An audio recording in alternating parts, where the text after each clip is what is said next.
क्या गौमाता को राष्ट्रीय पशु घोषित किया जाएगा? जानिए संसद में सरकार ने क्या दिया जवाब। केंद्रीय संस्कृति मंत्री किशन रेड्डी ने सोमवार को संसद में बताया कि भारत का राष्ट्रीय पशु बाघ है और राष्ट्रीय पक्षी मोर। वहीं उन्होंने कहा कि केंद्र सरकार गौमाता को राष्ट्रीय पशु के रूप में मान्यता देने का विचार नहीं कर रही है। संस्कृति मंत्री बीजेपी सांसद भागीरथी चौधरी की ओर से उठाए गए सवालों का जवाब दे रहे थे।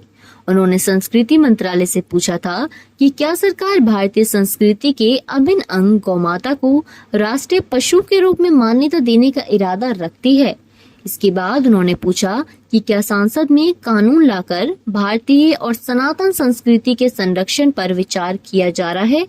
इस प्रश्न के जवाब में केंद्रीय संस्कृति मंत्री किशन रेड्डी ने साफ किया कि केंद्र सरकार का ऐसा कोई भी इरादा नहीं है। इसी के साथ उन्होंने यह भी बताया कि भारत सरकार ने बाघ को राष्ट्रीय पशु और राष्ट्रीय पक्षी के रूप में मोर को अधिसूचित किया है। इन दोनों को वन्य जीवन संरक्षण अधिनियम 1972 की अनुसूची 1 में शामिल किया गया। क्या इलाहाबाद और जयपुर उच्च न्यायालय ने गौमाता को राष्ट्रीय पशु घोषित करने की प्रक्रिया में तेजी लाने के आदेश दिए?